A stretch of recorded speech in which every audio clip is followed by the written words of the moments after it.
Hi there, and welcome to this episode in our summer series. And I'm going to tell you in just a second why I think this is one of the most amazing episodes on our channel. But before that, just wanted to wish you a nice start to your summer, or just almost like kind of in the middle of summer, right? But anyway, I hope you're enjoying your summer. That's the point here. And I've had my family from Sweden visit, which has been super nice. And now this week is the first week that the kids are in camp, which is, these events have been why there's been a bit of a gap in the summer series. But now we're back.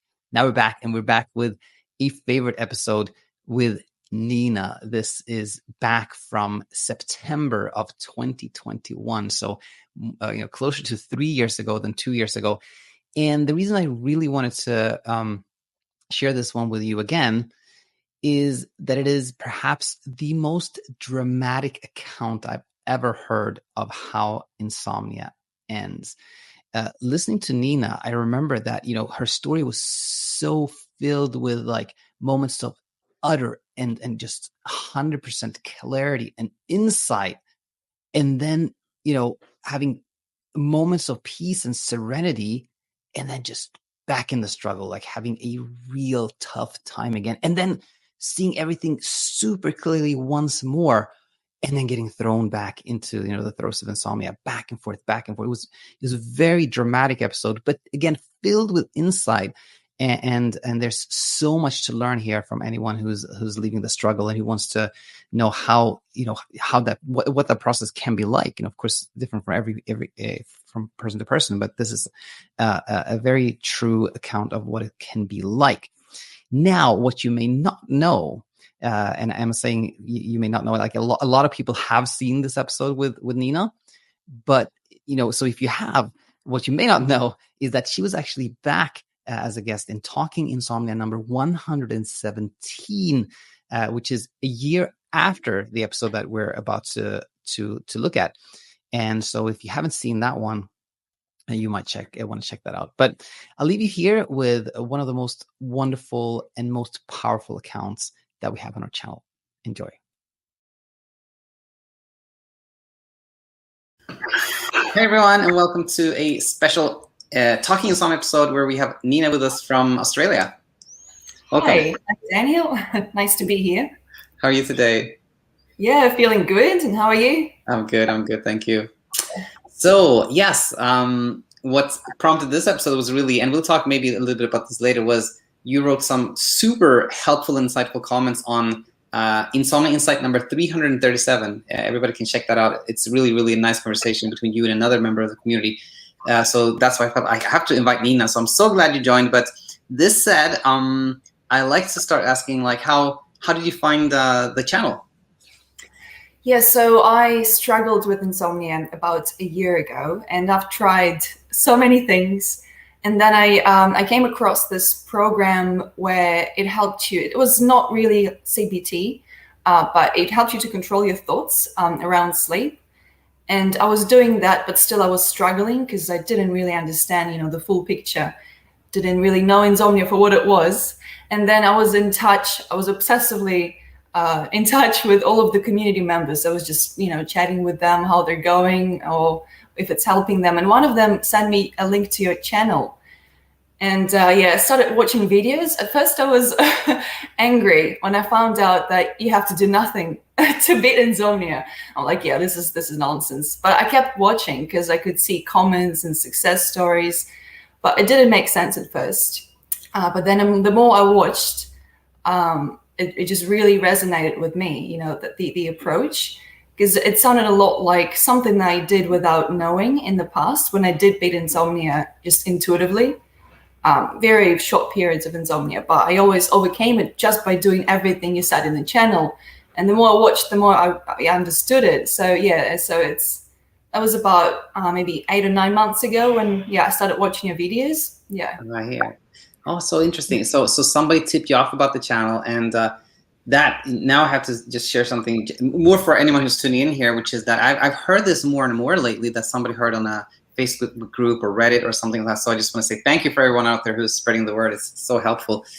But yeah, that said, tell us, so it sounded like you had it's kind of episodes of insomnia in kind of earlier, but they were sort of shorter and you got past them, but then there was a bigger one. But yeah, tell us what the whole story really of what happened. Yeah, so just to give you an idea, I've always been this really, really good sleeper. I slept, if I didn't set an alarm, I'd sleep for 10, 11 hours continuously, sleep through the noise, sleep through the stress, sleep through anything, my whole life. So that was shocking to have insomnia.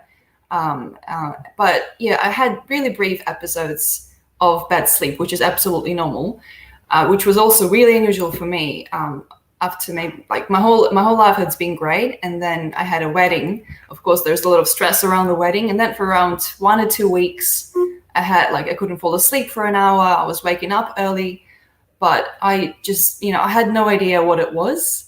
I didn't question it. I was just oblivious to everything. I had no idea it was anxiety. It was I just didn't know anything about sleep or insomnia, so I just ignored it.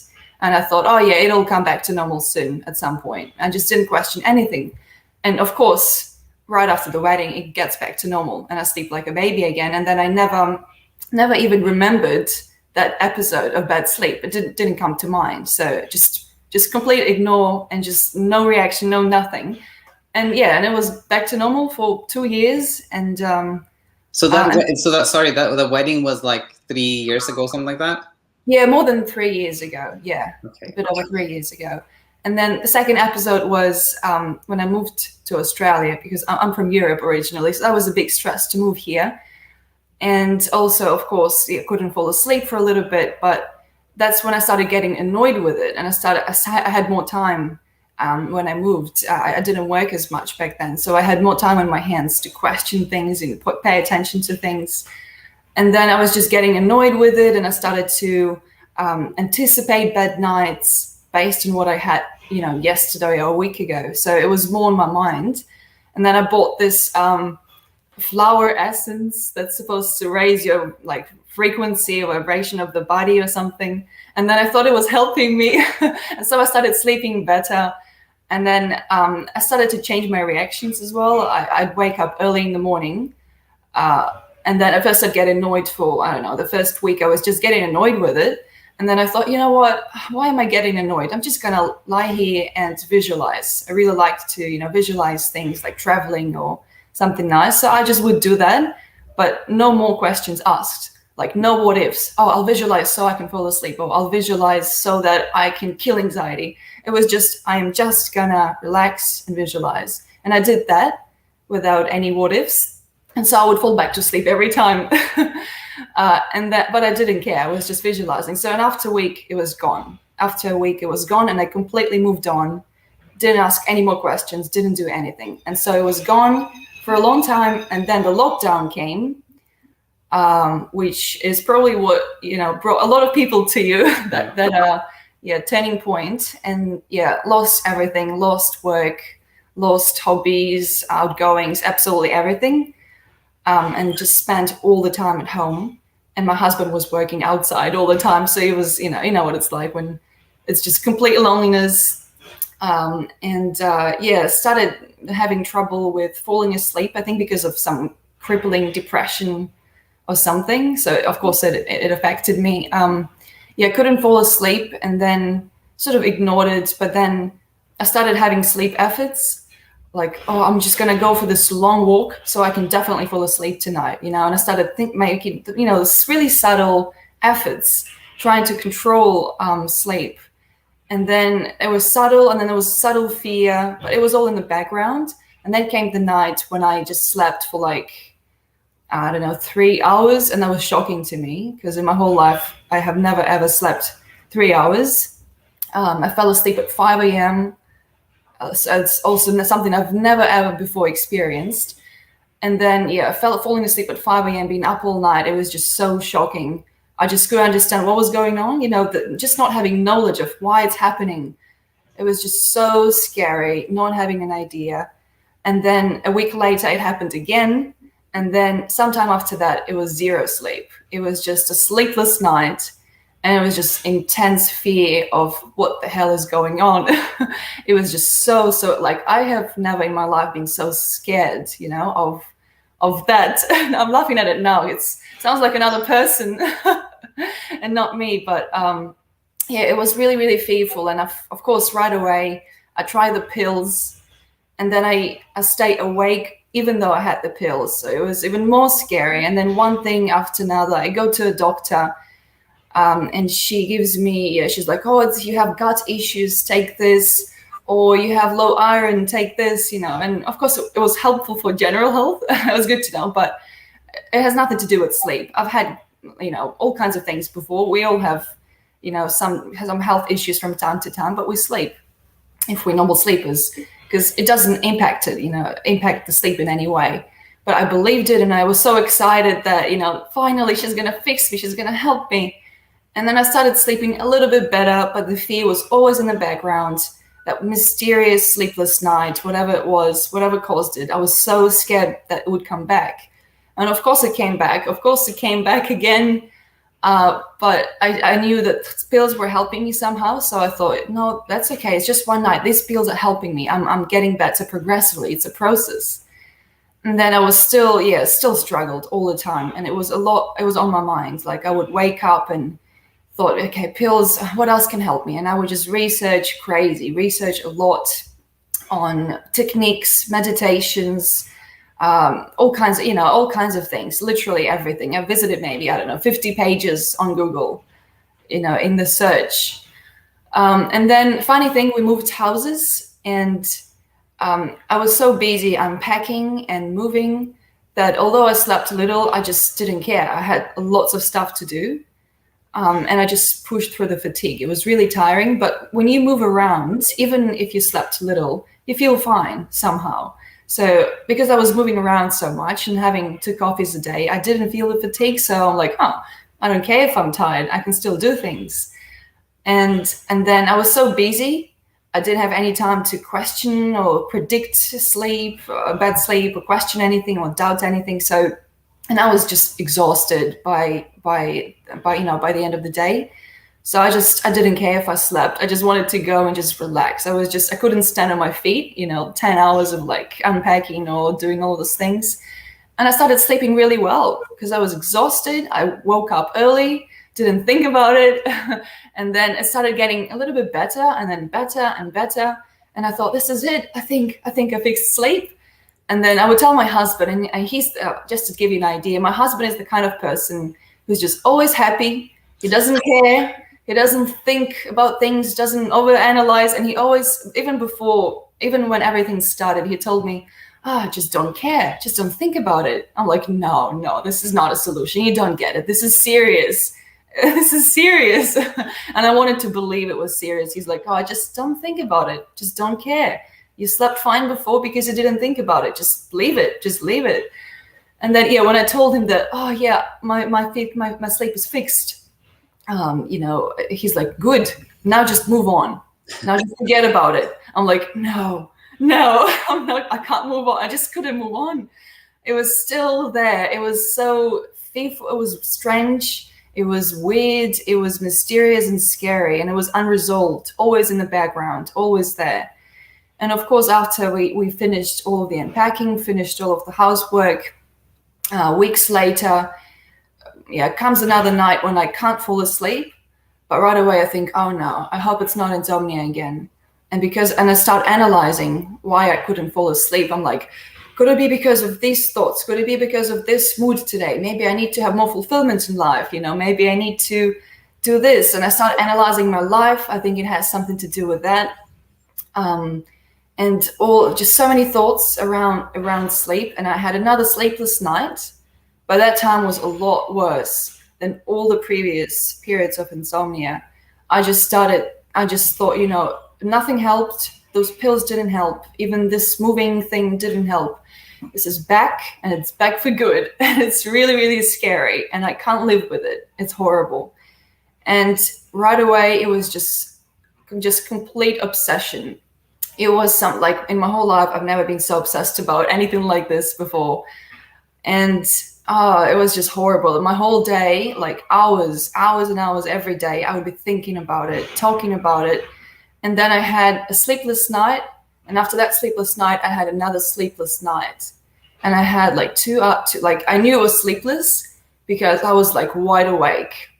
Like my heart was racing and I was just in fear. It was just dreading fear, like, like Armageddon is coming kind of fear, like just I'm gonna die. And and that was really scary. And then I thought, it can't be going on like this. I really have to fix it. I just don't know what else to do. And I've been getting these ads about the program on the internet that's supposed to fix you. And it's a lot about controlling thoughts, controlling our response. And there were meditations to sort of, program you that you are a good sleeper. So it was partly helpful and it was really expensive. And I decided, I don't care, I'm just going to buy it. And one of the big things in that program was thought detachment. So every time any thought about sleep came in, no matter how bad it is, I just had to detach and just let go. And I started doing that. And of course, I had horrible anxiety at first. I was just wide awake all the time. But I kept on detaching, and I realized that there is probably 1 or 2 million thoughts about sleep per day in my head. I kept on detaching. But, it doesn't really work because you keep on detaching, but the fear is still there. So you really have to address the root cause. Thoughts is just the result of, this deep subconscious, programming, fear, or whatever it is. So I kept on detaching. And then it started getting better, and it got a lot better, and I started sleeping quite well. But still, it was this mysterious, weird thing that I just didn't know what it was. And so it just still left me in wonder. I was just wondering, if I could be normal ever again, or if I could just completely get back to normal, because it wasn't perfect, the sleep, but I was just really confused at that point. Yeah. And so far, like this, from the lockdown started happening until where we are now in the story, how long of a time period is this? I think it's been 1 year now. Yeah. Oh, really? That's been a year then. Yeah. Wow. And then what happened? And then I found your channel. And I had a strange reaction at first. I was annoyed because, when you try so much and someone tells you just do nothing, it's like, oh, what the hell? You don't get it. It's a real struggle and I'm doing a lot. It's not something I can fix with doing nothing. And then, my husband's words were lingering in my head, and I should have believed him because he is the kind of person who just never, ever suffers. He is just like, whatever's going on outside, of course, there's problems, but he has this amazing mental stamina. Like nothing can get to him, just nothing. He's just always happy. And I should have just listened to him. He was right. I should have just done nothing. And I started watching your videos, and especially the success stories. And it started to make sense, that, we can't control sleep. I started thinking about my past, that, I never did anything to fall asleep. I just never thought about it, and I slept fine. So could it be the way out of this hell? Could it be the way? And I got so excited. And then I bought your Set It and Forget It book, and that was huge. I just devoured it. I made heaps of notes, and what helped me a lot was it just ruined all of those myths and wrong ideas I had about sleep. Especially the gas and the brake model. And right away, this whole idea that sleep is so complicated and we have to do this and we have to do that and it's hard to control and there's many factors that influence sleep, right away was ruined. So I understood that basically you have to wake up, face the sun, start the day, live your day, and then get really sleepy and then go to bed and allow the body to switch off. That's it. There's nothing else to it. You're awake and then you sleep, and you're awake and then you sleep. And the only thing that gets in the way is when you push on that brake. You have a strong sleep drive. The body's pressing on gas. The body wants to sleep. It craves it. But then the only thing that gets in the way is break, and break is anxiety about sleep. And I thought, wow, that is literally the only thing that's in the way of the sleep, on the whole falling asleep process. It's just anxiety. So what if I remove anxiety? Then the drive is there. So why would I not sleep if there is no anxiety? And it was just so simple. I just understood everything right away, everything I was doing wrong. And I kept on reading about, it was just so helpful. I just had this clear idea of what sleep was and of what I had to do. So that was a huge breakthrough for me. So nice to hear. Oh my goodness. When you do something like, when I wrote the book, I was of course hoping that this would be clear and resonate, and just hearing that, like, everything suddenly made sense from that gas and brake model. It's so amazing to hear that. So glad. And by the way, before we actually kind of move forward, was it that I'm curious about this one, because I'm sure a lot of people had the same reaction when they found the channel, that at first it's kind of somewhat annoying, some maybe disappointment, like, what, that's it. Now, did you kind of like stop watching and then go back, or did you still kind of feel like, there's something here, and you kind of kept watching? Yeah, I think, as I said, success stories really, really helped.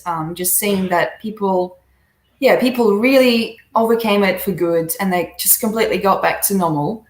And it was effortless as well. It wasn't complicated, and it just made sense. Like a lot of the times in life, a lot of big solutions to big problems are quite simple. I don't know, even sometimes it's just so simple.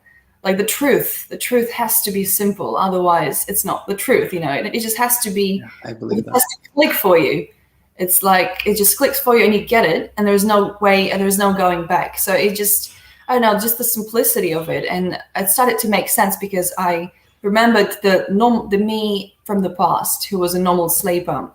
And I started, analyzing that, what, I actually was doing all of these things without knowing. I was oblivious to the process of falling asleep. I knew nothing about it. If there was any slight anxiety, I didn't label it with anxiety. I didn't know what it was. I thought, oh, maybe I had, too much wine. That's why my heart is racing. Or maybe, I don't know what it is. I didn't question it. I just like, oh yeah, it'll pass soon.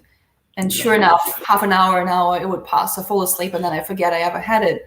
So it was the doing of all of that from your videos that I was doing in the past. And then just, how people, overcame it by doing that. And then, just kept on watching about hypnic jokes and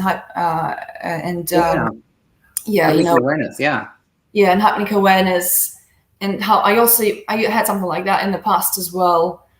Like I would wake myself back to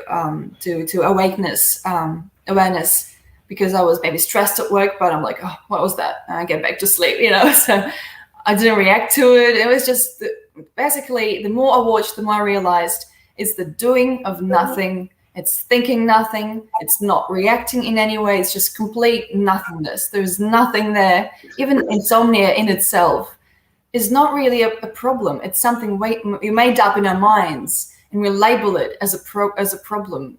There's no real thing out there. And reminds me of your interview with Sasha Stevens. I was thinking about that myself, exactly. Because I read her books as well, and that actually helped a lot as well. The effortless sleep method. It was more general, but I think the bedtime stories from me, just really good insight about life as well, not just sleep. And so I started doing all of that. I actually also, what helped me was that your chapter about looking forward to your time around going to bed, to watch your favorite shows, because I had like a strict routine because of that previous program I was following. I had to switch off my electronics and try to relax and read. But the fact is that I don't really like to read that much, and I always watched my favorite shows before sleep. I looked forward to it. I loved it. And then I had to stop it, and I just hated it. I'm like, oh, I gotta sleep. I wish I could watch something. I thought it was helping me. And then right away, I got so excited. I'm like, you know what? I'm gonna watch shows tonight, and I'm gonna go timeless. I'm not going to watch look at the time. I'll just watch the show. I'll be happy. If I feel really sleepy, I'll go to bed and relax. That's what I'll do. And I did that, and it really, really helped. Right away, I started sleeping really well. I started getting 8 hours, 9 hours of sleep. I mean, like 7. It was, still not ideal, of course. It's impossible to get it perfect right away. But I started getting better. But I still kept on watching your videos, and I still kept on being obsessed with education. Like it was a new obsession. I read heaps of her books. I still was thinking about it, and I was excited about all of these learnings. So I would share them with my husband again, and he's like, "You're obsessed about being obsessed, and you're obsessed about education. You just sleep, just forget about it, just sleep." And he was so annoyed with everything I did. He's just forget about it. That's all you have to do. It's so simple. Just do it. But yeah. No, I was just gonna comment that it's it's in a way it's I was gonna use the word funny, but of course this is it affects people very deeply, so I don't want to use that word. But I don't know, it's notable. Let's use the word notable. That yes, it's so simple in a way. Like your husband is like totally right. It just forget about this whole thing and everything will be fine. But then when the brain has gotten this idea that we're somehow in some kind of danger, it is not easy to, like, sometimes it takes a whole lot of education to do nothing, right? Yes, that's it. Yeah. It was just to crack the code. Yeah, understand what's going on, because not knowing what's happening, it's just so confusing and frustrating. You just got to fix it, and you can't stop. If you're an obsessive kind of person or type A personality, you've just got to fix it. Yeah, for me, it really, really helped to understand why anxiety is there when I go to bed, because, I moved on. I had a great day. I got up early. I was moving around. I exercised, and I was happy. I didn't stress at all. And then how is it that I go to bed and I'm still anxious? How is it that after a happy day, anxiety is there, So, and just knowing that what it was really, really helped. And so, yeah, I've learned all of this, and I had a lot of setbacks. I'm not sure if you remember my comments, but I was like commenting heaps and, watching your success stories, and then asking other people who got over it. I was asking them what they did. And for some reason, I just couldn't let go. And I was just frustrating myself that I just couldn't let go on this tight, grip on this thing. It's not a problem, it's a thing. And I just couldn't let go. I don't know. It just must be my personality. It's something I've learned about myself, that, I just obsess too much about things. Yeah, that's very, very, we should definitely talk about this topic a little bit more, because it's so helpful, because oftentimes people will watch like an episode like this, and it can sound like, oh, Nina she just read the book and watched some videos and then everything was fine. It wasn't. Like, it was a bumpy path that we hear, and that's so important for everyone to know. But before that, I just got curious, because the comments that led to this episode, where I saw your conversation with somebody else from the community there, that was a comment on that episode about like this hypnic awareness when you're about to fall asleep and you become aware of falling asleep, and then that kind of wakes you up. So was that something that bothered you? Yeah. It happened a lot when you watch sleep closely, when you really watch the process of falling asleep. And I would just really pay attention to it. And as soon as I started, noticing that, oh, I'm relaxing. Oh, I'm falling asleep right away. I'm up, of course. And then I was so annoyed that I woke myself up. I was so annoyed with it. And I would think about, why am I annoyed about being annoyed? And then right away, obsessing, analyzing, asking. And then as soon as I start doing that, anxiety kicks in. It's right there. Heart starts to race, and I'm wide awake because of the thoughts that I thought. And I'm just so annoyed with this reaction, because you just want to go and sleep. You don't want to go through all those obstacles. It should be a simple process, and I was annoyed that it wasn't. And so I watched those videos. You have quite a few of them, and I watched them all, of course, because I was obsessed. And I realized, again, just do nothing. It's the same answer for everything. And why can't I just do nothing?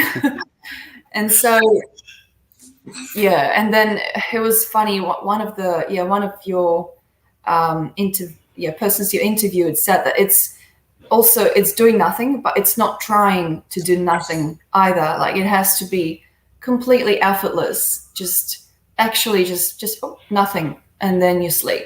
Just like nothing, no efforts whatsoever, because there could be effort even in doing nothing. When you do it with an intention to achieve something, like, oh, I'm gonna do nothing so I can do this, so I can achieve this. So that's also wrong. So it was just complete nothingness, and that's the same with sleep. Doing nothing and relaxing, not with any intention, because that's what normal sleepers do. They go to bed and they don't really have any intention, any plan or strategy. They just go to bed and shut their eyes, and that's it. This is it. This is literally it. And that's what I did my whole life. And it's really that simple. It's the same answer for everything. Yeah. 100%. Yeah, so well said. And I remember that discussion. There was several in the comment section, and we talked about on channel too, that distinction between like doing nothing as in like I'm doing nothing and this still happens versus like I'm not actually doing anything. There's no effort. Definitely understand. You remember that one. And now so now we're, you found the channel, you read the book, you're starting to really understand things, you're sleeping a little bit easier, but it's still like a bumpy road. Was it more like you slept quite okay for a stretch and then there was kind of a setback, or was it more like the still present kind of fear that overall made you feel kind of not well, or what was that bumpy path like, if you will? Oh yeah, it was good. And then as soon as I had a bad night, right away I started analyzing about why I had it. So I was in the middle of it all rather than like beyond it. So I was caught up with it every time, and I just couldn't see it. I just couldn't get out of the whole thing and just see it for what it was. So I would just get caught up. And then what really helped at some point, I remember that it was a turning point back then. It has nothing to do with now, but back then it really helped. I realized that it was not even the fear of not getting enough sleep, but it was the fear of I just don't want any tension when I'm in bed. I just hate lying there, and I hate the fact that I'm not falling asleep. I just don't like it. I just don't like having racing heart in bed. And so I decided, you know what? I'm not going to stay in bed. If there is any tension, I'm just not going to do it. If there's any tension at all, I'll just get up and I'll watch my favorite show. And I love watching TV. And so just the looking forward to watching something, it was such a big thing. And I was actually excited about going to bed because I knew that there's no more suffering there.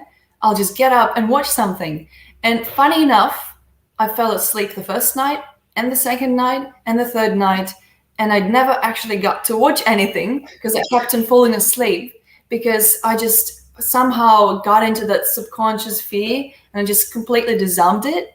I say, look, I don't fear you because I'll do something I love. So even disarming it with something you really enjoy, and not even just not caring, but add to not caring and add to that and also enjoying your time. It's like a double weapon, and it's great and it works so well.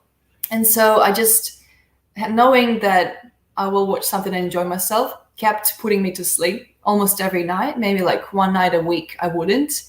And then I just overcame it. And then I would not even care if I watch anything. I would just go to bed and relax and fall asleep.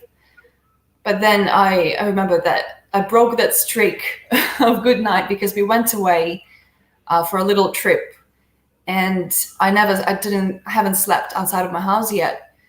And so I had intense anxiety there, and I started to fight with it. I was laying in bed. I forgot everything I told myself, and I was lying in bed and fighting that anxiety and analyzing it and fighting back and, having that struggle, trying to push anxiety back, trying to calm down. It sounds really bad, trying to calm down. You can't try to calm down. So I lay there until 5 a.m. and had a bad night, and then came home and right away, the fear, I forgot everything I told myself. And so I was kind of back and forth with all that stuff until I got so sick of it. I just got so sick of, still making it a thing in my life. it was just back and forth, and I got annoyed with myself, and of course share it with I cried to my husband. I cried, and I was just tired. I was tired of it, and he kept on telling me the same thing. You just think about it, you react to it, just forget about it, just forget about it. And I would have anxiety at night, and I would tell him how I was annoyed with that too. And he's like, just don't react to anxiety, give it nothing, don't analyze it. Don't analyze it. That is it. That is it. And then it just made a lot of sense. And one time I remember that's when I started going forwards and not backwards. One time I just sat with myself and really thought about every single thing I thought and did in the past when I was a really, really good sleeper. And I really, somehow it just clicked for me. And I really understood that I really didn't do anything at all. There was just really nothing. And I thought, that I was just oblivious to how I fell asleep. I had no idea how much I slept. Like I would go to a party and dance until 2 a.m. and then I didn't worry that I wouldn't fall asleep after that. And so I would fall asleep. And all kinds of things. I would, watch a movie like with really bright light in my eyes, and I didn't think that it would impact my sleep. And just not like I'd have a coffee at 6 p.m. and I was never, and I moved lots of continents, America, Europe, Australia, but I never had any troubles with sleeping. I would just fall asleep. I don't know. I didn't question it ever. And I thought, what do I do when I go to bed? How did I do that? Like when I went to bed, what did I think? And I really analyzed it. And I thought, you know what? I'm just going to copy everything I did in the past. I'm just going to do that. And I thought, yeah, in the past when I went to bed, there was no intentions. There was not even a word sleep. There was just nothing. I just go to bed and I shut my eyes and I have no idea what happens after that. And that was it. That's all I ever did. And sometimes I would visualize. Other times I would just, do nothing. And then I would relax. But I didn't think, oh, am I going to fall asleep? Or am I falling asleep? Or what should I do to fall asleep? There was just never such a thing. And I thought, what if I just copy that person from the past? That was me. I'm the same person. Like I'm in the same body. If I could sleep that well back then, why would things change now? I'm the same person, the same body. If I just completely copy every single thing I did without questioning anything, without what ifs, without adding anything to it, if I just without any questions copy that identically, why would I not get back to normal? Why would it fail if I just copy that and just forget about it? Because I didn't think about it during the day. And so I wouldn't think about it during the day now too. And I decided to just copy that. And just one thing that was in the way was that break, that anxiety. And what really, really helped me, that was just one thing to completely get out of the way. That was, I really, really liked your interviews with Alina. Really, really liked them. Especially the first one that came out, the 50-minute one. It really resonated with me. It was just, it really helped because her struggles sound a lot like mine, just heaps of setbacks, always having little efforts, always having that, subtle efforts and this idea about sleep that's always in the background. And then one of her comments, because I think I reached out to her and I was so annoyed with my anxiety at that point. And she told me about anxiety, that anxiety is just a brain on autopilot. It's not something, it's like we didn't do anything wrong. So to have anxiety, sometimes I go to bed and I don't think about sleep and I still have anxiety, and I'm like, oh, why is anxiety there? I'm not even thinking about sleep. And that's annoying, that's annoying. And she said, and you said, but that time it just really clicked.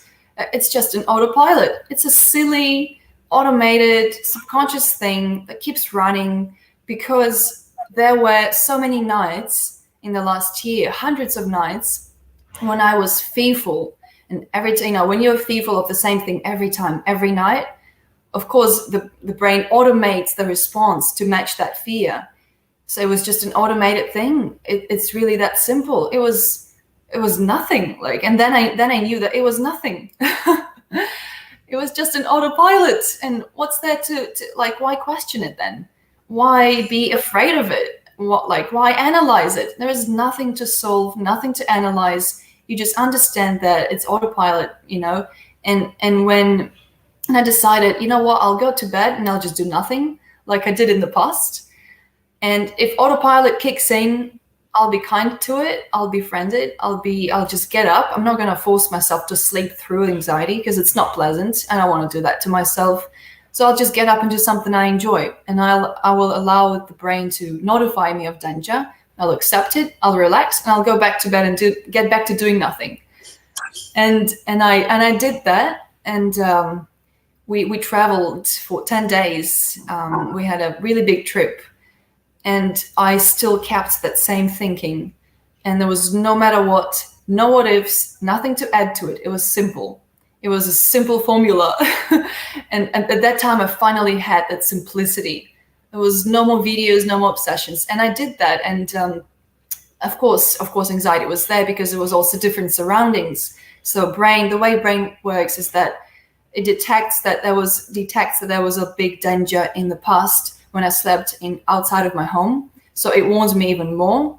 It's not my fault. I didn't cause it on myself. It's just an automated cycle. Yeah. So of course, right away I have anxiety, but I gently, get up, get out of bed, and I didn't even do anything I enjoyed. I just sat in the other room and sort of hugged myself and just relaxed. And I talked to it. I'm like, that's okay. Yeah, warn me. Do whatever you want to do. You are just an automated subconscious program. You're actually not real. It's just a program. And I would just watch it. And it was such a good liberation to be completely separate from it. So before I was anxious, I was that anxiety, but now there was anxiety and then there was me, and we were just completely separated.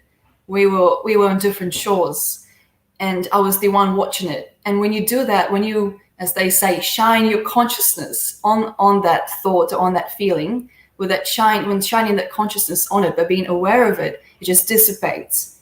It just can't stand in the light of your consciousness. And just by being aware, it just loses all its power. Nothing to cling to, nothing to feed on. And it really helped. And it was a matter of just 4 or 5 days of doing that consistently. It was maybe 1 hour of just being aware of anxiety and then going back to bed or something. And then I start sleep well. And then the last 5 or 6 days of the trip, I slept fine. But I didn't think about it. I woke up and I didn't think, oh, I slept fine. I just, because I was copying that version of me from the past. I was copying that identically. And there was no going back because I knew that was the solution. Just copy that and don't add any doubt to it. And then I came back home and kept on doing that. And I started to sleep well. There were a few setbacks because I fell into analyzing anxiety again. And I'm like, oh, wait, what am I doing? Why am I analyzing this, And my husband was helpful as well. He kept on reminding me. It was funny. Like I would have racing heart for the whole day. And because I was really obsessed with racing heart. I'm like, how is it still there? How is it still there? It's funny how we keep on falling back into that, trying to fix it. And he's like, it is there. And he told me, it is there because you're obsessed about why it's there. And it's like, and it just hit me. And right away it stopped and my heart stopped racing and I slept really well that night. And I'm like, what the hell? Why am I like this? But you got to be kind to yourself because, it's just what the brain does, isn't it? Absolutely. And, you shared such an amazing story of like, I almost visualize the journey from like when you start learning and understanding. Then oftentimes there's like, it's just that you hear that ringing, it's just somebody wants to play with my daughter, but my son's going to tell them that she's not here. So, you have a lot of trouble sleeping, and then you can immediately start understanding things. Then you do better, but then of course there's some residual fear, and then you can have trouble sleeping again, and then you can feel even worse because like I understand and I still have this, but then you start understanding again, and so it's almost like I'm going to illustrate this here. Like let me go from here to here. It's like the big swings, and then maybe a Yeah. little smaller swings, and then a little smaller swings, and a little. It's kind of like a fading like pattern like that. But those swings happen very naturally. Like, do you feel like that resonates? It's something like that. That's exactly it. It's not a continual journey. It's not like healing from some disease where you keep getting better every day until you're good. You know, it's not like getting over cold or something. It's really complex because the brain is a complex machine or whatever it is. But yeah, so it is just like that. So really, I found that there is no way. I just decided there is no way I'm going to react to it. I'm done. You know, I am done. I already know that it's an autopilot, and when I really decide that I'm just not reacting to it, you know, and I go to bed and relax, it just happens less and less frequently. It's only natural, you know, that the brain would not want you as much, and over time it happens less and less and less. The main job here is to do nothing and not react to it and keep on doing nothing and keep on just pretending it's not there.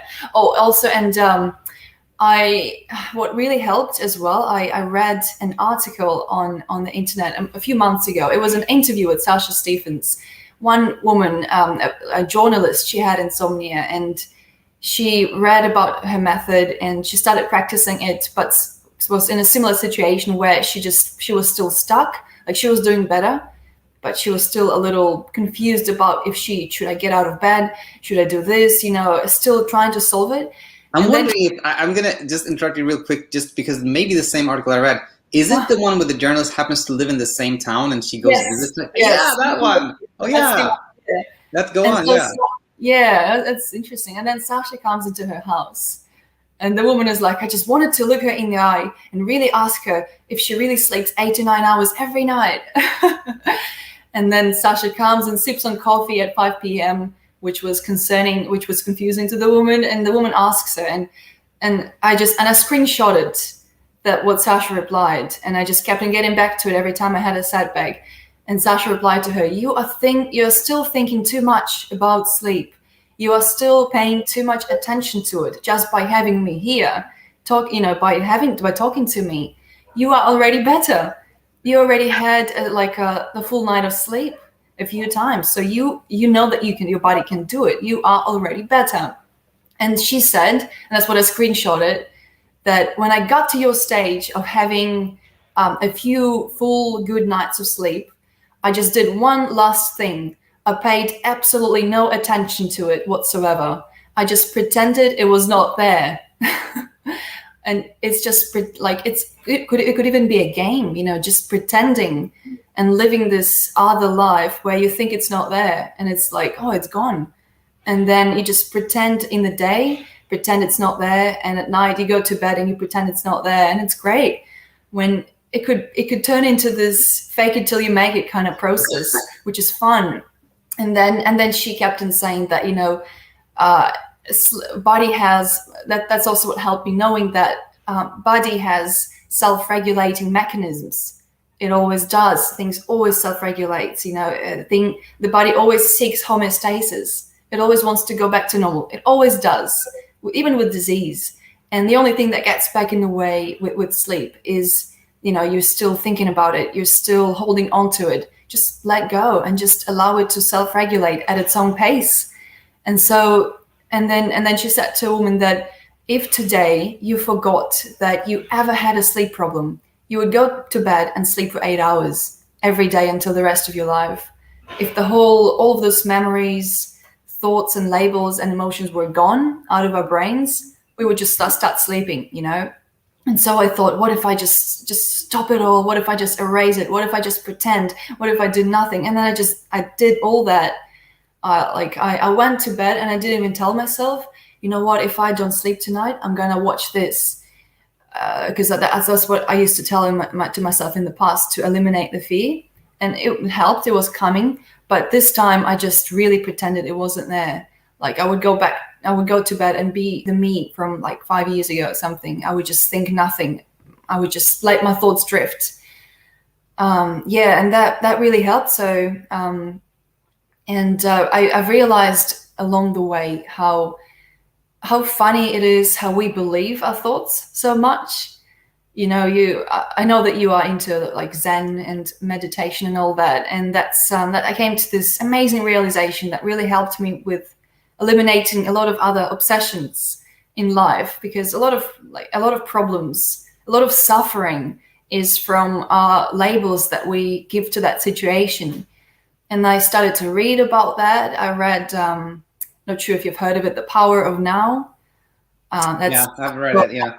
Yeah, so powerful. Just being completely separate from the mind. Like if any of us, this is in every single one of us, if we just sit down for a little bit and if we start to listen to our minds and don't reply to them and don't engage with them, if we really do it for a long time, and then you come to realization, if I can observe the mind and listen to it, and if I'm not affected by its thoughts, then am I the mind, or am I the one aware of the mind? And when you realize that, you understand that really, if you really, become that person who's aware of the mind and not the mind, you can become invincible, and like things don't get to you, because suffering is not. There is no suffering is something that's in the mind. It's never in the situation in life, isn't it? That's why you see two people in the same circumstances, but one is okay, one is happy, another one suffers and is depressed. And it's all about our thoughts about the situation. So if there is no negative thoughts about something, no matter what the situation is, there is no suffering, and it's nothing. So that was just so helpful. And this insomnia was a big thing for me, because it helped me to not obsess about many other things. And as a result, you just become just nothing gets to you, because you don't label things with, oh, this is a problem, and now I'm going to suffer because of this problem. And wow, just having that power of a mind and being completely separate from it, it's amazing, isn't it? No, it is. And it's oh my gosh, it's you may have heard me talk about this, but I'm always sort of hopeful that what we talked about with insomnia will lead someone in exactly that direction, to see that what you can learn from insomnia can lead you to a place where you come across these like deep, like fundamental universal truths that is like in, for example, The Power Now. And it's so fascinating when you start seeing it that way, that like what we think of as reality isn't really important. It's kind of how we interpret reality that matters, how we think of it. And then if we're just like observing our thoughts, then we really are outside of the suffering, which again, like, even if, I think I've seen this, you've seen this, and that doesn't mean that, sometimes I catastrophize and I'm anxious and I'm stressed and all that, but it really doesn't bother you so much. And I don't know if you've, I think of this one too, but sometimes you can be in a state of like, there is suffering, but it doesn't bother you so much. It's kind of like you're seeing that it's happening rather than being part of it. Something like that, right? Yeah, because there's always problems, like there's always situations that are negative in the external world. But, our response has a lot to do with it. And then often people, that's just the way it is. Our parents teach us this, and that's what people are like. We absorb it as kids. Unfortunately, we react to things negatively. And when we do, we want to fight that fear that we have developed in ourselves. So it's double suffering. First it's the thoughts that are negative, and then I don't like those thoughts, and then I want to struggle with those thoughts. And then the result of those thoughts is emotion, which is energy, emotion, which is energy of those thoughts that you can feel in the body. And then I don't like that either, and I want to fight that too. And then you fight the problem, the thoughts, and the emotion, and you just suffer so much. But I found that also another thing, I'm not sure if you've heard of the Sedona method. No, never. It's an amazing technique to just emotional freedom, where you just let go of any emotion that holds you back. So people with depressions, they just let go of it in a matter of days. And people with all kinds of things, often with life situations, when you have very intense emotion around something, somehow you hold that problem, in reality. You energize it, and it manifests in reality. So when we remove energy from something. We're very often, people get so tired and so sick, they just surrender. They just surrender and they just stop fighting. And right away, the problem resolves. Yeah. It often happens like that. So it's a lot about this strong energy we have around things, around insomnia. There's a lot of energy around it for people who struggle. And when you just remove the energy, it just can't stand. It can't stand because nothing energizes it. And same with many other things in life. And the Sedona method is about just about this way of successfully dealing with emotions, where you don't suppress it, you don't you don't I don't know how to say that. Sorry, like you don't pour out the emotion, you don't express it. Sorry, yeah, express it. But it's about just welcoming the emotion, just like with this anxiety related to sleep. We don't want to fight it. Like, we don't want to make it an enemy. It's horrible. That's when we suffer a lot and it intensifies. So we want to welcome it. And then when you welcome it, and you can even sense it in your body somehow, you can feel it at some point, when you really welcome it with gentleness and with love, and you just say to that emotion, whatever it is, you know what, I allow you to be here, move through me, be there. I'm not fighting you. I'm not reacting to you. I love you. I don't judge you anymore. You're just an emotion. And just by welcoming emotions, it's funny how it works. By just allowing them to be there, rather than fighting that sadness, fighting that depression, fighting that anger or frustration, by just sitting with it and allowing it to be there, it just moves out of you and it moves through you and it disappears. Just like with thoughts. When we sit with them and we observe them and don't get engaged with them, they just go and they mean nothing. So, and that was a huge thing as well, to like, and this insomnia thing led me to a lot of realizations about life. And it's amazing really that there's really, we choose if we want to suffer or not, and we choose to be happy or not. So it's amazing, isn't it?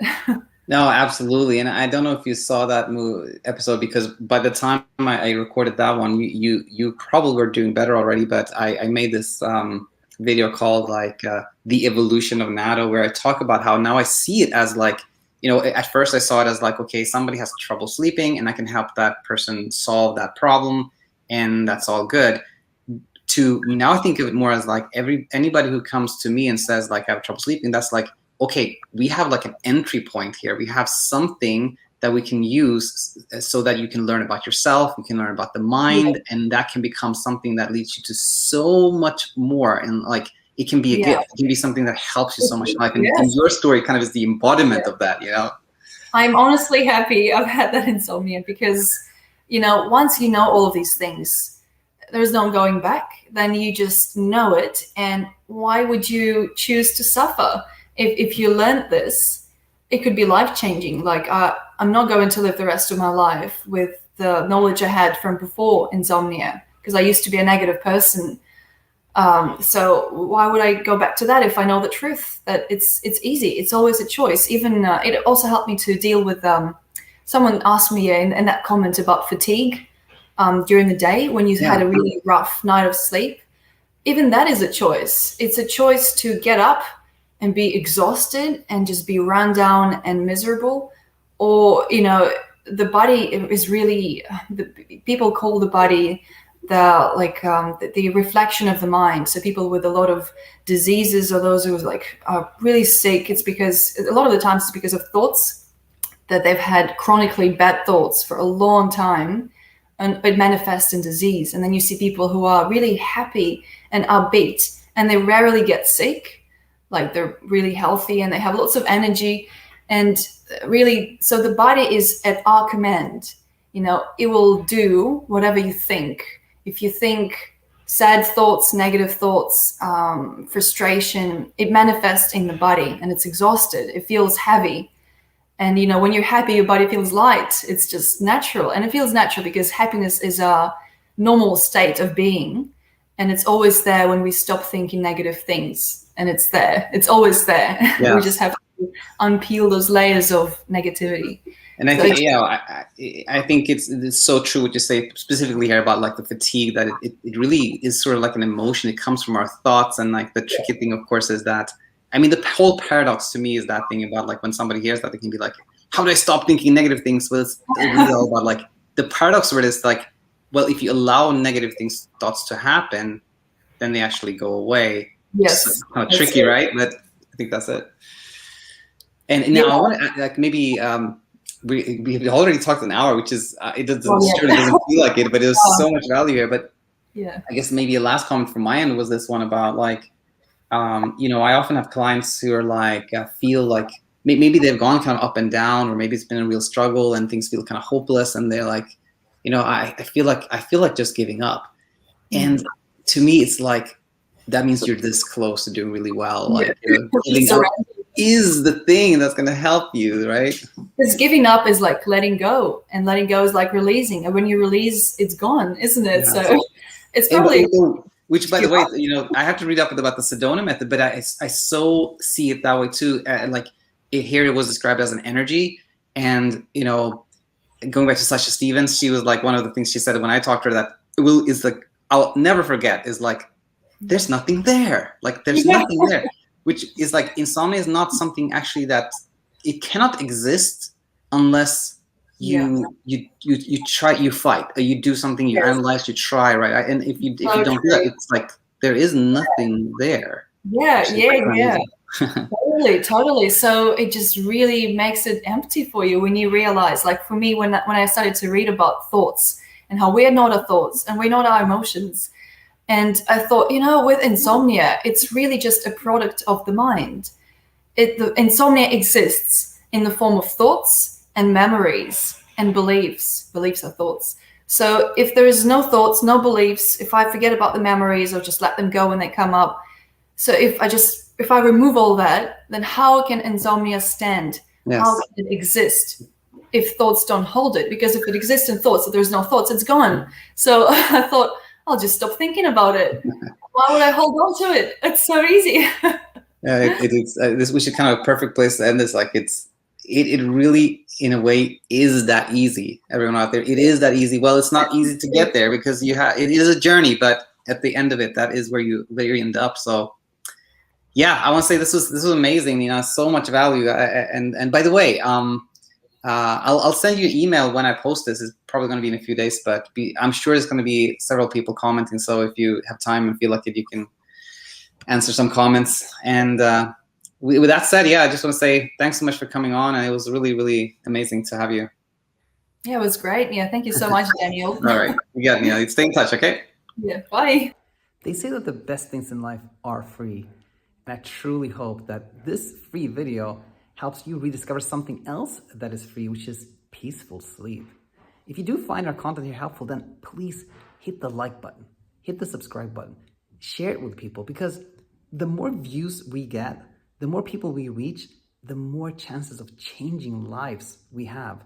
The thing is, leaving insomnia for good is actually so simple. You can and will rediscover a beautiful life at the end of this sleepless tunnel. So yes, please share it with people, hit the subscribe button, and you will be a big part of leading the change that we so want to see in the sleep universe. Thank you.